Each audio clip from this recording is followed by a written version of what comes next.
caveating off that being sort of, I would say, the umbrella, you started service, you had this ideal, you wanted to become an airborne paratrooper commando, did that, then in service Yeah. of that,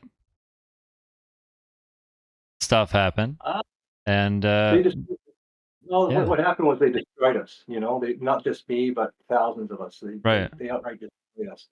Um, so I'll give you an example. Okay. Well, actually, I'll give you a couple examples. I'll give you my personal. mhm, I was in when I got back from Somalia. I was in the training area in Petawawa, walking through trees, ice on the ground in November, walking a trench line. yeah, Um, the whole time in my mind, 100%, I was back in the desert. And all I could think of at the time was, I thought we came home. I thought this was over.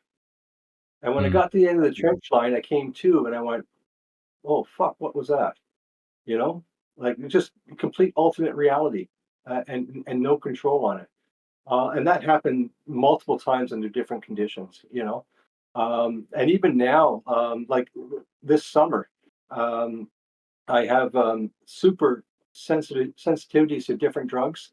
mhm, I can't take most pharmaceuticals without ending up in a hospital with a life-threatening illness.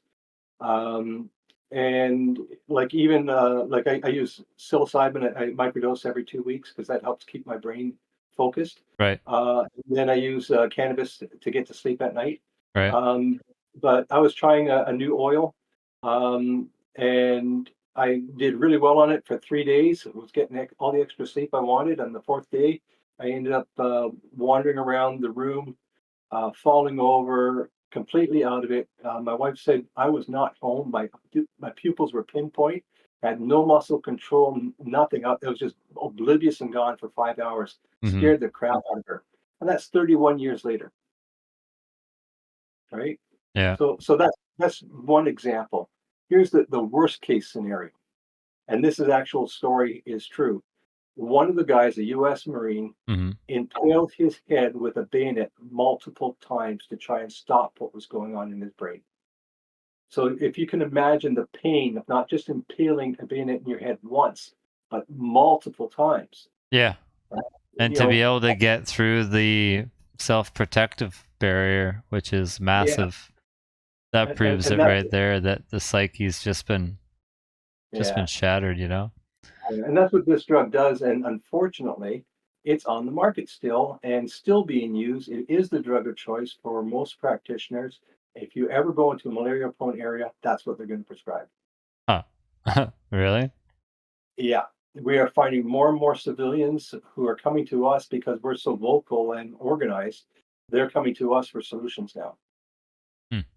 And is that what Yeah, your book is about? Like, in part, I'd say a good third of it surrounds Mafloquin and my journey through it. But it really it's a hit list of 7 key problems. okay. Um, like well, for example, in 2019, I was up in Petawawa for a unit reunion. They had one ambulance there as an armored eight-wheel vehicle, Mhm. and they were robbing all the other ambulances for parts just for that one ambulance to keep Right. it running. Right. It was the only vehicle that was running. Right? They had no vehicles. They still have no replacement vehicles, and this is 4 years later. Right? Yeah. Yeah. In fact, the Canadian military is the only institution in Canada that is expected to work with equipment that is 30 to 70 years out of date. Not Yeah, even your that's police, accurate. not even police, fire, and ambulance have to work out with equipment that old. But No, the military, police and fire only take 5-year-old equipment at most. At yeah, most. Like, and that's on few things, you yeah. know? So you imagine, like you got a military force that's supposed to be able to be deployed anywhere in Canada or worldwide Yeah. in a 24-hour period, and it has no equipment. It can't even but the soldiers can't even qualify in the ranges, Yep. because there's no ammunition. And then Well, they and the cut new the thing, budget by, yeah, they well, cut the there's budget by $1 billion. That has translated through, and what was so funny about my time in the Army is the biggest lesson I ever took away from any of my interaction while I wore Cat Pat was, if your boots are polished, everything else falls into place. Yeah. And the polish on the Army, or the armed forces rather, is so bad that, like, we've got soldiers getting stationed in different places around the country, and they can't afford to get a place, so they're living and reporting to duty from their car. Yeah. Oh, don't even get me Like, started. actively, You know, but you yeah. know? So I mean, so the first problem is we're sending military personnel into harm's way with 70-year-old equipment and no resupply, and we're expecting them to be able to do the job. Yeah. And get this, in I think January, I'm supposed to do a presentation with Doug Smith, who's an ex-NHL hockey player, Right. and he's doing a presentation of the Canadian Forces. And of course, they're looking for ways to amplify the performance of their troops. Right. So, of course, one of the first things that comes to my mind is, well, how about getting them equipment? And wouldn't that amplify their performance? If I was allowed to just sleep a little better, I would have done so much better. Yeah. I understand infantry and sleep don't mix. I'm saying when I was allowed to sleep, if I was allowed to sleep better. I'm not saying I needed Yeah. more sleep designated. I'm saying when I was allowed to, in the 3 hours a day or whatever I got, Well, I if the haven't had a cot was natural long night's enough sleep. for me, if it wasn't Yeah. 5 foot long cot for the 6'1" soldier. Thank God for that Yeah. boot Well, box, I'll tell you. I haven't had a natural night's sleep in 31 years, so I know what you're talking about for sleep. So, Oh yeah, yeah. man. Like, I'm sleeping in a king size mattress by myself, just like, this is weird. This is weird. This is weird. This is weird. Go Yeah. sleep on the floor. Ah, so much better. Yeah. Floor, no Well, it's kind of cover, wrap myself in a tarp.